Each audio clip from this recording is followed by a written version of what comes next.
Hello everyone, welcome back to WSCube cyber security. This is Ankur Joshi signing in. And आज की video में हम discuss करेंगे कैसे हम FTK इमेजर का यूज करके एक डिजिटल इमेज बना सकते हैं ताकि उस पर फॉरेंसिक हम परफॉर्म कर सके। तो बिना किसी देरी के सिंपली चलते हैं हमारे ब्राउजर पे।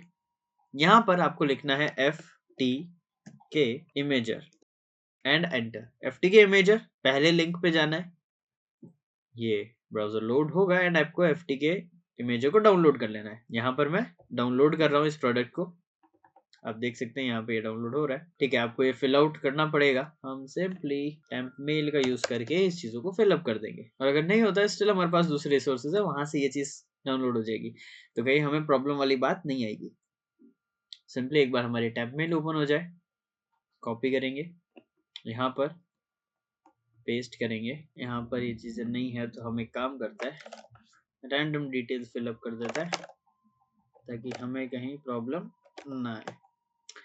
ठीक है, and I agree and then I am not a robot and then submit. Simply submit करते हैं, ऑटोमेटिकली हमारा FTK इमेजर डाउनलोड हो चुका है। ये एक सी फाइल आई गेस। ओके, हमें एक्सेस डेटा वाला ही चाहिए, हम इसे कैंसिल आउट करेंगे। फिनिश, हमें ये वाला ही चाहिए जो कि एक्सेस डेटा की तरफ से है। आई गेस इन्होंने कंपनी नेम चीजें चेंज करी, इस वजह से थोड़ा कंफ्यूजन हुआ है। हम एक्सेस डेटा FTK इमेजर को ही यूज करेंगे, ये बेटर है। एक बार डाउनलोड स्टार्ट हो जाए, नहीं स्टार्ट हुआ तो यहाँ पर क्लिक कर देते हैं अपन, होता है तो ठीक है, वरना हम यहाँ से डाउनलोड करेंगे। इन्होंने राइट, हम सही थे, इन्होंने कंपनी की चेंजेस करे हैं, कोई बात नहीं। तो फिर हम इसी को ओपन करते हैं एंड सेटअप करते हैं। होप इन्होंने इंटरफेस में चेंजेस नहीं किए हो, वरना वो थोड़ा देखा जाए तो कॉम्प्लेक्स हो जाएगा, या फिर ऐसा रहेगा कि चीज़ें फेमिलियर नहीं होगी। बट कोई बात नहीं, हम फिगर आउट कर लेंगे, ऐसा कोई प्रॉब्लम वाली बात नहीं है। बट स्टिल बेटर होगा अगर इन्होंने इंटरफेस वैसा ही रखा हो। फिनिश करते हैं, लॉन्च करते हैं। ओके, इंटरफेस वैसा ही है, बस थोड़ी बहुत चीज़ों को इन्होंने चेंज किया है, कोई दिक्कत नहीं है। फिनिश, देन यहाँ से ओपन अप करते हैं। अब ऑलमोस्ट हमारा काम हो चुका है। अब हमें सिंपली यहाँ फाइल पे जाना है, क्रिएट डिस्क इमेज, यहाँ आपको मिलेगा ऑप्शन। अब आपके पास ऑप्शंस आते हैं, physical, logical, image file, content of a folder, या फिर एक फेमिको डिवाइस जैसे कि CD DVDs। इन सब चीजों को किसको आपको करना है। अभी हम या तो फिजिकल या लॉजिकल किसी एक ड्राइव को कर सकते हैं। हम लॉजिकल को ट्राई करते हैं एंड मैं चाहता हूँ ई ड्राइव, या C ड्राइव में भी कई बार डेटा होता है, बट मैं अभी ई ड्राइव या फिर मैं वो ड्राइव सेलेक्ट करता हूँ जिसमें स्टोरेज कम हो, ताकि ये फास्ट काम हो जाए प्रोसेस। एंड जिस PC पे चलता है, ओके, ई एंड डी तो खाली ही है, तो मैं इनको नहीं कर पाऊंगा, तो मैं सी को ही करता हूँ। मैंने सी को सेलेक्ट करा है and finish. Image destinations add करूंगा मैं यहाँ पर। हमें रॉ फॉर्मेट सेलेक्ट करना है, आप लोग ये ध्यान रखिए। नेक्स्ट, केस नंबर 1 दे देते हैं, एविडेंस नंबर 1 दे देते हैं, unique description C drive image, examiner आप अपना नाम लिख सकते हैं, कोई दिक्कत नहीं है। Note, do check carefully. Right, इसको हम आगे यूज करेंगे, हमारे काफी काम आएगा। राइट, तो अभी नेक्स्ट करते हैं। इमेज डेस्टिनेशन फोल्डर, मैं यहाँ पर इसे डेस्कटॉप पे ही प्रेफर कर लेता हूँ, यहाँ पर ये डेस्कटॉप पे ही आ जाए एंड ओके। यहाँ पर फाइल साइज ये ऑटोमेटिक कर लेगा। AD इंक्रिप्शन आप यूज कर सकते हो, बट मैं आपको रिकमेंड यहाँ नहीं करूंगा। आपको सिंपली सारी चीजें सेट कर लेनी है एंड अब यहाँ पर सीधा आपको फाइल नेम दे देना है। तो मैं यहाँ फाइल नेम दे देता हूँ C ड्राइव।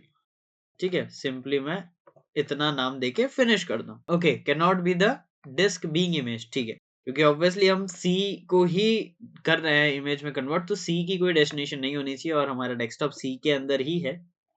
तो हम इसको थोड़ा चेंज करेंगे, यहाँ पर हम रैंडम चीजें ऐड करते हैं। नेक्स्ट करते हैं, डेस्टिनेशन फोल्डर हम E ड्राइव सेलेक्ट कर लेते हैं, या D ड्राइव सेलेक्ट करते हैं, ओके करते हैं। Image name C drive and finish हो चुका। एंड हमें सिंपली बस इसे स्टार्ट करना है। आपका ये प्रोसेस स्टार्ट हो जाएगा। एस्टिमेटेड टाइम ये बताएगा depending upon the situation. File size, अभी अगर हम बात करें हमारे C ड्राइव की, तो साइज चेक कर लेते हैं इस C ड्राइव में कितनी स्टोरेज है। 232 GB। आई गेस ये टाइम ज्यादा नहीं लेगा, क्योंकि अगर आप यहाँ चेक करो, डेटा फिलअप होना चालू हो गया। यहाँ पर C ड्राइव की इमेजेस आ रही है, देखिए, राइट, रॉ फॉर्मेट में आ रही है, जो कि हमारे लिए इंपॉर्टेंट है। अब इस प्रोसेस को आपको कंटिन्यू होने देना है। अब ये जब आपका प्रोसेस कंटिन्यू होके कंप्लीट हो जाएगा, आपके पास सारी इमेजेस रेडी रहेगी। आप उन्हें आगे फर्दर अलग-अलग टूल्स या सेम टूल का यूज़ करके भी एनालाइज़ कर सकते हैं। बट अभी हमने डिस्क इमेजेस बनाना देखा है, आगे फर्दर हम और चीज़ें देखेंगे किस तरीके से इसे यूज़ करें। अगर आप यहाँ तक बने रहे हैं एंड आपने यहाँ तक चीज़ें सीखी है, कुछ चीज़ें अगर आपके माइंड में कन्फ्यूजन है, तो मैं आपको रिकमेंड करूँगा हमारी फोरेंसिक की प्लेलिस्ट को जाके चेकआउट करें, ताकि आपको चीज़ें अच्छे से और समझ में आए। एंड सेकंडली चीज़ों को रिवाइज़ अच्छे से करना, नोट्स बनाना, क्योंकि अब जहाँ से जब से हमारा प्रैक्टिकल चालू हुआ है, हमने लैब सेटअप किया, अब हम डिस्क इमेजिंग बना रहे हैं, और भी चीज़ें अब हमारी प्रैक्टिकल चलेगी, तो उसे सही से समझने के लिए आपको वो सारी चीज़ों के नोट्स आपके पास होने ज़रूरी है। सो होप सारी चीज़ें आपको क्लियर हो। ये जैसे ही प्रोसेस कंप्लीट होता है, आपको डेटा मिल जाएगा। अभी मैं इसको कैंसल आउट कर रहा हूँ, राइट? ऑब्वियसली आप जानते हैं, क्योंकि अभी इतने से में ही इसने टाइम लिया है, तो ज़्यादा टाइम ले सकता है वो। बट मैंने सिंपली यहाँ पर इतनी ड्राइव्स तो बनी गई है, अभी मैं इनको डिलीट कर देता हूँ। मुझे अभी नेसेसरीली नीड नहीं है। फर्दर आप लोग क्रिएट करेंगे, आपको हेल्प होगी, यूज़ कर सकते हैं। यहाँ पर एविडेंसेस ट्री, यहाँ पर उन्हीं फाइल्स को ओपन करके आपको फ़ायदा मिलेगा। तो आप ज्वाइन कर सकते हैं WSCH बैच, क्योंकि यहाँ पर हम 20 प्लस प्रीमियम मॉड्यूल्स में कई सारे हैकिंग टिप्स एंड ट्रिक्स को सीखते हैं, स्किल सेट गेन करते हैं, मल्टीपल चीजें आपको अपस्किल करने के लिए भी प्रोवाइड कराई जाती है, जैसे आपके क्लासेस की recording, notes, assignment, cheat sheets, projects and various things जो कि आपको ओवरऑल ग्रो करने के लिए जरूरत है। तो ये सारी चीजें आपको ड्यूरिंग द बैच प्रोवाइड कराई जाती है। और भी कुछ सरप्राइजेस है, बट वो आपको मैं वीडियो में नहीं बताऊंगा, ये चीजें हम क्लासेस में डिस्कस करेंगे। एंड अगर आप इंटरेस्टेड हैं तो दिए गए नंबर पे आप कांटेक्ट कर सकते हैं, डिस्क्रिप्शन में और भी डिटेल है, so do check them out. So ये चीज़ आपको बहुत इंपॉर्टेंट है, आगे हेल्प करेगी, एंड इसको आपको यूज़ करना आना चाहिए। आप यहाँ पर एक फिजिकल ड्राइव को भी यूज़ कर सकते हैं, जैसे कोई पेन ड्राइव है जो करप्ट हो गई है, कनेक्ट करें, उसकी इमेज बनाएं, फिर उसमें से डेटा रिकवरी का प्रोसेस हम आगे जानेंगे। तो अगर आपकी कोई फाइल करप्ट है, कोई डिवाइस करप्ट है, तो इसका यूज़ कर सकते हैं। एंड कोई फ़ोल्डर से डेटा डिलीट हुआ है, तो वो भी फ़ोल्डर आप सेलेक्ट कर सकते हैं। आपने देखा कितने सारे ऑप्शंस हैं। सो ये डिवाइस आपको वहाँ हेल्प करेगा, ये टेक्नोलॉजी वहाँ हेल्प करेगी। तो होप आपको सारी चीज़ें क्लैरिटी के साथ समझ में आई हो। प्रैक्टिस और ज़रूर करना, ताकि चीज़ें क्लियर हो। मैं मिलूँगा आपसे नेक्स्ट वीडियो में और amazing, informative and knowledgeable cyber security related content के साथ। Till then, this is Ankur Joshi signing of.